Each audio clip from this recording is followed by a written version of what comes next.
Hello folks, welcome to my channel Review Rowdy. I am your host and दोस्त कुशल नरसरिया। दोस्तों, आज मैं review करने वाला हूं अमेजॉन प्राइम की original web series Breathe into the Shadows के सीजन 1 का, starring Abhishek Bachchan, Nithya Menen and Amit Sadh in prominent roles. इनके अलावा एक छोटी सी बच्ची है 5-6 साल की, इवाना कौर नाम है उनका भी काफ़ी इंपॉर्टेंट किरदार है। और ब्रीथ के मुकाबले इस बार काफ़ी बड़ी स्टारकास्ट ली गई है, जिसमें बाकी के सारे एक्टर्स इंक्लूडिंग ऋषिकेश जोशी, जो लास्ट ब्रीथ में भी अमित सद के एसोसिएट का रोल किया था, उन्होंने ही is repeating his same character here as well. उनके अलावा सयामी खेर भी हैं, श्रद्धा कौल भी है, प्लबिता बोर ठाकुर भी है। तो अलग अलग किरदार है, majority it's a female dominant caste, और सभी ने अपना काम पूरी ईमानदारी के साथ किया है। इसमें इसकी कहानी ऐसी है कि अभिषेक और नित्या हैप्पीली मैरिड कपल हैं। अभिषेक एक साइकियाट्रिस्ट हैं और उनकी वाइफ एक रेप्यूटेड होटल में शेफ हैं। इन दोनों की 6 साल की बच्ची है, जिसकी दोस्त की पार्टी पर वो जाती है और वहां पर उनकी बच्ची का किडनैप हो जाता है। किडनैप हो जाने के बाद अभिषेक और उनकी वाइफ नित्या साम दाम दंड भेद सब कुछ यूज कर लेते हैं। पुलिस पूरी काम पे मुस्तैद रहती है, सीबीआई तक भी केस पहुंच जाता है, लेकिन कहीं कुछ हो नहीं पाता, बच्ची का कुछ पता नहीं चलता। And they are very much shocked कि किडनैपर ने ना तो इनको कोई कॉल किया, ना कोई रैंसम मांगा। ये सारी चीज़ें काफ़ी अटपटी लगती है इनको, और इंतज़ार करते करते करते करते 5-6 महीने, 7 महीने, 8 महीने तक निकल जाते हैं। लेकिन अचानक 9 महीनों बाद किडनैपर इन्हें अप्रोच करता है। वो अभिषेक को और नित्या को दिलासा दिलाता है कि उनकी बेटी उसके पास ही है, और अगर वो अपनी बेटी को जिंदा वापस पाना चाहते हैं तो किडनैपर के पास एक लिस्ट ऑफ पर्सन्स है जिन्हें वो मरवाना चाहता है अभिषेक के थ्रू। सो ब्रीथ और ब्रीथ इनटू द शैडोज में जो सिमिलैरिटी है, जो कॉमनैलिटी है, वो यही है कि एक बाप अपने बच्चे को बचाने के लिए सीरियल किलर बन जाता है। जहां ब्रीथ में माधवन ने अपने बेटे को ऑर्गन दिलाने के लिए ऑर्गन डोनर्स का मर्डर किया था, वहीं यहां पर अपनी बच्ची को बचाने के लिए अभिषेक मजबूर हो जाते हैं किडनैपर के बताए हुए हर एक आदमी को मारने के लिए। लेकिन ये सीरीज ऑफ इवेंट्स किस तरह से टर्न आउट होते हैं, आखिर किडनैपर ने अभिषेक की बच्ची को ही क्यों किडनैप कराया, जिनका वो मर्डर करवा रहा है अभिषेक के थ्रू, आखिर वो लोग कौन हैं, ये सारी बातें जानने के लिए आपको इस वेब सीरीज को देखना होगा।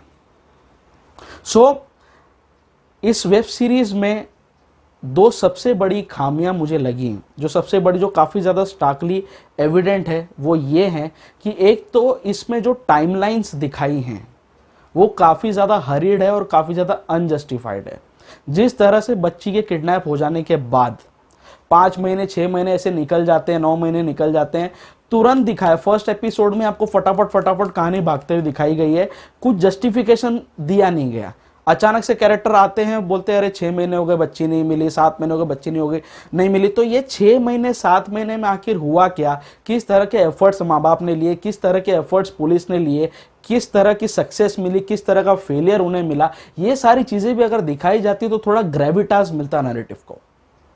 लेकिन चीजें भगा दी गई फॉर अननोन रीजंस, क्योंकि ये वेब सीरीज बनी है 12 एपिसोड्स की।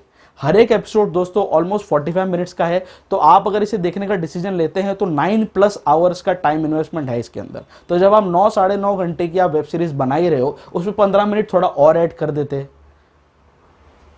राइट, ताकि दिखाते कि किस तरह के ये लोग एफर्ट्स ले रहे हो, कहाँ पे ये लोग बच्चे को ढूंढने के लिए क्या जद्दोजहद कर रहे हैं, बेसिकली वो दिखा देते तो थोड़ा और ग्रेविटास मिलता है इसके नैरेटिव को। दूसरी, एक इसमें एक्सीडेंटल डेथ दिखाई है कॉलेज में। वो आप जब वेब सीरीज देखेंगे आपको समझ में आ जाएगा मैं किस और इशारा कर रहा हूं। जो डेथ दिखाई है कॉलेज में वो थोड़ी सी मुझे सुपरफिशियल लगी। Otherwise rest all the aspects, rest all the parameters, rest all the, बोलते हैं ना जो रिव्यूइंग ग्राउंड्स होते हैं, everything goes in the favour of this series. I can say it hands down that Breathe into the Shadows season 1 is one of the finest web series produced in this world, I would say, not only Bollywood। मुझे ये web series बेइंतहा पसंद आई है। Breathe भी मुझे बहुत पसंद आई थी। It was a highly impressive बोलते हैं ना वेब सीरीज, बट ब्रीथ के भी 10 गुना आगे, 10 कदम आगे है ये वेब सीरीज। ब्रीथ में भी कहीं ना कहीं, एक तो हमारे मैडी भाई बहुत ज़्यादा स्वीट हैं, तो उनकी स्माइल वगैरह बहुत क्यूट है, तो थोड़ा कहीं ना कहीं आपको बोलते हैं ना एक ब्रीदिंग स्पेस मिल जाता है, आप थोड़ा नैरेटिव थोड़ा लेस टेंस लगता है, उनकी हंसी आप देख लो तो आपको खुशी मिल जाती है। But here you don't get a breathing space even for a second. The narrative is very tensed. The narrative is highly engaging. It's an edge of the seat entertainer. मुझे डर लग गया था कि यार मैं 12 एपिसोड बैठ के देखना, मतलब मैं कहीं दूसरी आर्या तो नहीं देख रहा हूँ, कहीं मेरे दिमाग को मुझे क्वारंटीन में तो नहीं डालना पड़ेगा ये वेब सीरीज देखने के बाद। लेकिन दोस्तों, आपका हर एक सेकंड जो आप इस वेब सीरीज पर इन्वेस्ट करेंगे, that is totally worth it.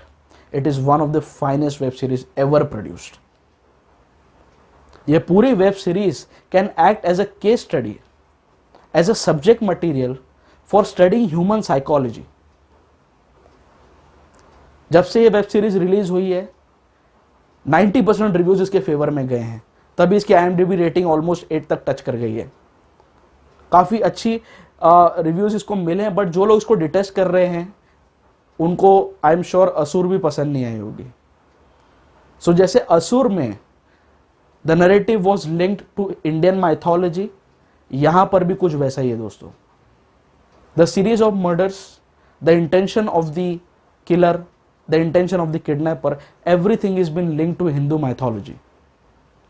वो कैसे लिंक होता है, क्या होता है, ये आप देखेंगे तो आपको समझ में आएगा। एंड जहां तक ये आप अगर इसको सोचेंगे कि मैं सस्पेंस थ्रिलर देख रहा हूं, तो आपको शायद थोड़ी सी निराशा हाथ लगेगी, क्योंकि 5th एपिसोड में ही इसका सस्पेंस रिवील कर दिया गया है। जो टेंशन बिल्ड की गई थी, कौन किडनैपर है, क्या है, ये सारी चीजें खुल जाती हैं 5th एपिसोड में।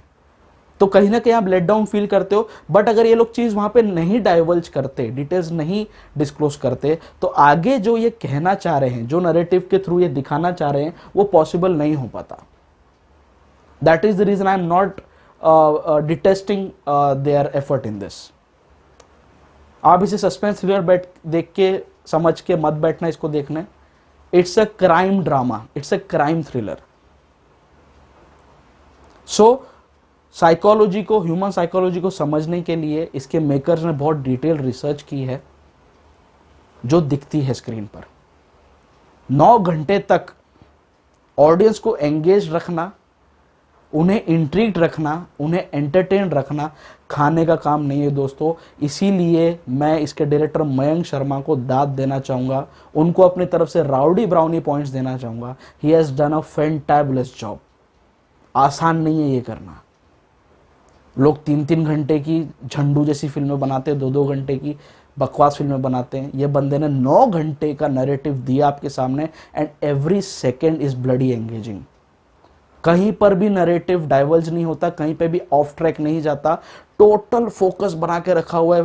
और जबरदस्ती की बोलते हैं आजकल 90% वेब सीरीज में जबरदस्ती के सेक्स सीन्स होते हैं, जबरदस्ती के क्राइम ड्रामा, जो भी इसमें क्राइम भी एग्जीक्यूट किया गया है, जो जो मर्डर्स किए गए हैं, those are very authentic and those are spine chilling. बहुत जबरदस्त मजा आ गया है देखकर। और अगर आपको असुर पसंद आई थी दोस्तों, ये असुर के लेवल की है। असुर के जितने एप्रिसिएटर्स थे, उनको ये वेब सीरीज 100% 200% पसंद आने वाली है। जो इसको डिटेस्ट कर रहे हैं सोशल मीडिया पर, इसके बारे में नेगेटिव रिव्यूज दे रहे हैं, उनको असुर भी नहीं पसंद आएगी, उनको पल्ले ही नहीं पड़ेगी, because it's a psychological thriller. ये ह्यूमन साइकोलॉजी को बोलते हैं ना, बिना ज्ञान दिए हुए उसे स्टडी करने की कोशिश करती है। And the makers have involved yourself. आप एज एन ऑडियंस जब बैठते हो, तब आप भी उसमें नैरेटिव में इन्वॉल्व रहते हो। आप भी सामने जो स्क्रीन पर चल रहा है, जो कैरेक्टर आपके सामने खड़ा है, उसके दिमाग को पढ़ने की आप कोशिश करते हैं। इतना एंगेजिंग है ये। और इस नैरेटिव को अगर एबल परफॉर्मेंस का सपोर्ट नहीं मिला होता किसी भी एक कैरेक्टर की वजह से, तो ये इतना हाई इंपैक्ट नहीं क्रिएट कर पाती।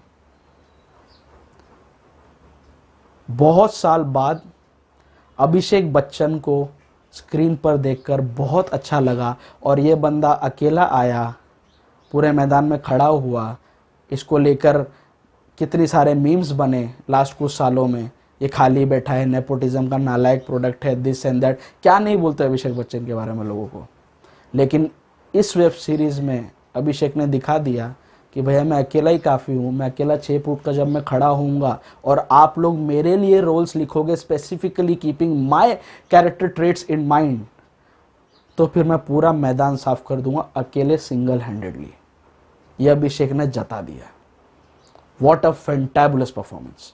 अभिषेक ने इसमें भी अपनी गुरु, युवा और सरकार फ्रेंचाइज की परफॉर्मेंस वाली ट्रेजेक्ट्री को कंटिन्यूड रखा। He has given one of the finest performance given by any actor of this country. इतनी बेहतरीन परफॉर्मेंस दी अभिषेक बच्चन ने। वहीं दूसरी ओर अमित सद इज अ टोटल, बोलते हैं discovery. I never expected Amit to perform such with such finesse. Breath में उनका काम बहुत अच्छा था, लेकिन यहां पर वो अपनी परफॉर्मेंस से कई पायदान और ऊपर उठ चुके हैं। खाली अमित का मुझे एक चीज की कमी लगी, खैर मैं उनकी कमी नहीं कहूंगा, ये मेकर्स की कमी है। उनको पूरा चिसल्ड बॉडी लुक दिया है, जबरदस्ती की बॉडी उनसे बनवाई गई, सलमान खान टाइप लगता है वो, जो नहीं चाहिए था। बहुत अजीब लगता है, बहुत शॉर्ट लगते हैं वो। अदरवाइज उनके पास इतने डायलॉग्स नहीं थे इस वेब सीरीज में, लेकिन अपनी आंखों से, अपने हाव भाव से, सिर्फ चुप रहकर उन्होंने बहुत कुछ कह दिया। बहुत ही बढ़िया परफॉर्मेंस थी अमित सद की भी। उनके साथ साथ जो छोटी बच्ची है इवाना कौर, 6 साल की रिया का रोल किया है, उसका भी परफॉर्मेंस बहुत अच्छा है। नित्या मेनन की जहाँ तक बात है, स्टार्टिंग के 3-4 एपिसोड तक तो बंदी में दम लगा नहीं, मोनोटोनस एक्टिंग लगी, एकदम एक्सप्रेशन लेस ब्लैंड एक्टिंग लगी उसकी मुझे। डायलॉग डिलीवरी भी, since she is a south Indian, तो हिंदी बोलने में उसको थोड़ी दिक्कत हो रही थी, वो मुझे समझ में आ रहा था। लेकिन 2 सीन एक स्पेसिफिकली क्राफ्टेड फॉर हर, मैं कह सकता हूँ। 2 सीन ऐसे हैं दोस्तों इसमें, जहाँ पर एक सीन में वो अपने होटल में अमित सद के साथ वार्तालाप कर रही हैं, और लास्ट का जो क्लाइमैक्स सीन है जब वो अपने बच्ची को देखती है, दूर से उसको देखने को मिलता है, ये 2 सीन में नित्या मेनन ने बाजी मार ली। बहुत बेहतरीन काम किया। Her screen presence is very good. उनको थोड़ा डायलॉग डिलीवरी पर काम करने की जरूरत है, otherwise there is no problem. Saiyami Kher की प्रेजेंस अच्छी थी, बहुत अच्छी लगी स्क्रीन पे वो, but as compare to Choked, यहां पर उनके टैलेंट को अंडर यूटिलाइज किया गया, मुझे ऐसा लगता है। सयामी में पोटेंशियल है जो हमने चोक्ड में देख लिया है, but still I am not complaining. काफी अच्छा परफॉर्मेंस दिया उन्होंने, उनकी प्रेजेंस बहुत अच्छी लगी मुझे। वहीं ऋषिकेश जो अमित सद के एसोसिएट का रोल कर रहे हैं, जो ब्रीथ में भी थे इसमें भी हैं, सो उनका परफॉर्मेंस बहुत ही उम्दा है। वो जब भी स्क्रीन पर आएंगे आपके चेहरे पर स्माइल आ जाएगी। बहुत अच्छी कॉमेडी की है उन्होंने। उनके बीच में वो एक रेस्टोरेंट, मतलब वो दिल्ली में ये लोग चले जाते हैं, और दिल्ली में एक रेस्टोरेंट की जो ओनर होती है, ढाबे की जो ओनर होती है, वो इनकी कोई चाइल्डहुड फ्रेंड निकलती है ऋषिकेश की। तो उनके बीच में जो कन्वर्सेशंस हैं ऋषिकेश और एक दिल्ली ऑफिसर्स के बीच में, जो दिल्ली मुंबई के बीच में जो झड़प चलती रहती है, जो कॉम्पिटिशन चलता रहता है, इनके बीच में जो वार्तालाप होती है, जो कन्वर्सेशंस होते हैं, those are very very hilarious. So एक टेंस माहौल को थोड़ा लाइट करने में ऋषिकेश जी ने बहुत अच्छा काम किया, बहुत अच्छी मदद की है। बाकी जितने भी कलाकार हैं, Plabita Borthakur is also a discovery. हमने उन्हें लिपस्टिक अंडर में बुरखा में देखा था, इसमें वो व्हील चेयर रिडन हैं। उनकी क्या कहानी है, ये सारी चीज़ें, वो किस तरह से लिंक्ड नैरेटिव्स है, ये आपको वेब सीरीज देखने पर पता चल जाएगा। बट जब भी प्लबिता स्क्रीन पर आती हैं, she brings a refreshing look. अच्छा लगता है उनको देखकर, और बहुत ही कॉन्फिडेंट और बहुत ही फिनेस के साथ उन्होंने भी परफॉर्म किया है। सो परफॉर्मेंस वाइज मुझे किसी से कोई शिकायत नहीं है, सबने बेहतरीन काम किया। बट अगेन सबके ऊंचा भैया अभिषेक बच्चन ही निकला, अपनी हाइट के हिसाब से उसने काम किया। मेरे ख्याल से हाइट को भी एक्सीड कर दिया। अभिषेक को अभी भी सीरियसली ले लो बॉलीवुड वालों, ये बाकी झंडू लोगों को तुम लोग लेते हो फिल्मों में, अभिषेक के लिए रोल लिखो, वो बंदा करके दिखा देगा, आपको पता भी नहीं चलेगा। उसमें टैलेंट अपरंपार है, जो इसमें उसने दिखा दिया। अगेन आफ्टर सरकार, गुरु and everything. So performance wise बहुत बढ़िया है, नैरेटिव वाइज बहुत उम्दा है। आप बिलीव नहीं करेंगे कि 9 घंटे की चीज आप देख रहे हैं, 12 एपिसोड्स, ऑलमोस्ट 45 मिनट्स का एक एपिसोड, और 1 सेकंड भी यूजलेस नहीं है, या 1 सेकंड भी आप बोर नहीं होंगे। गूदा चाहिए, वैसी स्क्रिप्ट चाहिए, वैसा डायरेक्टर चाहिए बांध के रखने के लिए। सो आई हाईली रिकमेंड दिस। ये सारे एस्पेक्ट्स इसके फेवर में जाते हैं। साथ ही साथ इसका जो थीम म्यूजिक है जो लास्ट में बजता है, हर एक एपिसोड जब ये एंड होता है, जब एंड क्रेडिट्स रोल होते हैं, वो म्यूजिक तब बजता है दोस्तों। उसको नेक्स्ट एपिसोड पे जाने मत देना, पूरा म्यूजिक सुनना, आप मंत्रमुग्ध हो जाएंगे। बहुत बेहतरीन थीम म्यूजिक है इसका, जहां जहां भी है। जो दूसरे कैरेक्टर के पीछे बैकग्राउंड में जो स्कोर बजता है, टोटल फ्लॉलेस है, टोटल एंगेजिंग है। इसके बैकग्राउंड स्कोर ने एक अलग आइडेंटिटी की तरह काम किया है और नरेटिव का बोलते हैं ना स्टैंडर्ड कई गुना ज़्यादा ऊपर पहुंचा दिया है। सो इस वेब सीरीज से मुझे कोई खास शिकायत नहीं है। 2 शिकायतें थी, एक तो टाइमलाइन के एरर्स और दूसरा जो कॉलेज में जो एक्सीडेंटल डेथ बताई वो थोड़ी सुपरफिशियल लगी। अगर ये चीज़ें लोग सही कर लेते हैं ना दोस्तों, it would have been a perfect web series. मुझे असुर की याद आ गई कई जगह पे। असुर के लेवल की, उसके स्टैंडर्ड की, उसके क्लास की वेब सीरीज बनाई है, शायद उससे भी कहीं बेटर चले गए लोग। सो आई एम हाईली इम्प्रेस्ड। मैं चाहता हूं ये वेब सीरीज ज्यादा से ज्यादा लोग देखें। आप नहीं देखेंगे इसमें आपका ही नुकसान है, इसमें आपका ही नुकसान है। And I would encourage such film makers, Mayank Sharma और जो भी इसके राइटर्स हैं, जो कुछ भी है, भैया ऐसा कुछ बनाते रहो, लोगों का एंटरटेनमेंट होता रहेगा, मजा आता रहेगा। एवरी टाइम जो भी वेब सीरीज देखते हैं, आर्या जैसी झंडू वेब सीरीज जो 4.5 घंटा टाइम वेस्ट करती है और 4.5 घंटे बाद इनको याद आता है हमको कहानी कहनी है, तो ऐसे ऐसे झंडू लोगों को दूर रखें और ऐसे अच्छे फिल्म मेकर्स को मौका दिया जाए, मेन स्ट्रीम में इनको लाया जाए, तो हमारा कंटेंट का स्टैंडर्ड भी बढ़ेगा, हम लोगों को ग्लोबल लेवल पर रिकॉग्निशन भी मिलेगी। So my rowdy rating for Breath into the shadows season 1, which is an Amazon Prime original web series, will be 4.5 out of 5। आधा स्टार सिर्फ वो जो मर्डर सीन मैंने बोला, जो एक्सीडेंटल डेथ हो जाता है कॉलेज में, सुपरफिशियल लगा थोड़ा सा, और इसका जो थोड़े टाइमलाइन एरर्स है वो मुझे दिक्कत लगी। Otherwise I have no complain with this web series. It's a perfect art, it's a masterpiece which shouldn't be missed at any bloody cost. So आप भी ब्रीथ देखो, इनटू द शैडोज। मैं इसकी सीजन 2 का बेसब्री से इंतजार कर रहा हूँ। अगर मुझे फिर से टाइम मिला तो मैं ये सीजन वापस देखना चाहूँगा। It has entertain me so much. So आप भी देखिए, देखने के बाद आपको कैसी लगी, क्या आपके व्यूज़ मेरे व्यूज़ से टैली हो पा रहे हैं, आप प्लीज़ नीचे कमेंट बॉक्स में ज़रूर मेंशन करना। आप अगर मेरे चैनल पर नए हैं तो प्लीज़ मेरे चैनल को सब्सक्राइब कर लीजिए। मैं टाइम एंड अगेन आके ओरिजिनल मूवीज़, वेब सीरीज़ और शॉर्ट फिल्म्स वगैरह सभी का मैं रिव्यू करते रहता हूँ। सो मेरे साथ जुड़े रहिए, मेरे चैनल को सब्सक्राइब कर लीजिए। आप लोग मुझे फेसबुक, ट्विटर और इंस्टाग्राम तीनों जगह पर फॉलो कर सकते हैं। सभी जगह पर मेरी ऑनलाइन आइडेंटिटी, मेरे प्रोफाइल्स रिव्यू राउडी के नाम से ही है। The digital partner of this channel is five digital. Go digital with five digital. The co branding partner of the channel is Chai Pakoda productions. Do subscribe to the channel for watching original and engaging web series and short films. आप लोग मेरे reviews चाय पकौड़ा के channel पर भी देख सकते हैं। मेरे साथ जुड़े रहिए, मेरे साथ कनेक्टेड रहिए। स्टे ट्यून्ड, स्टे फिल्मी एंड स्टे राउडी।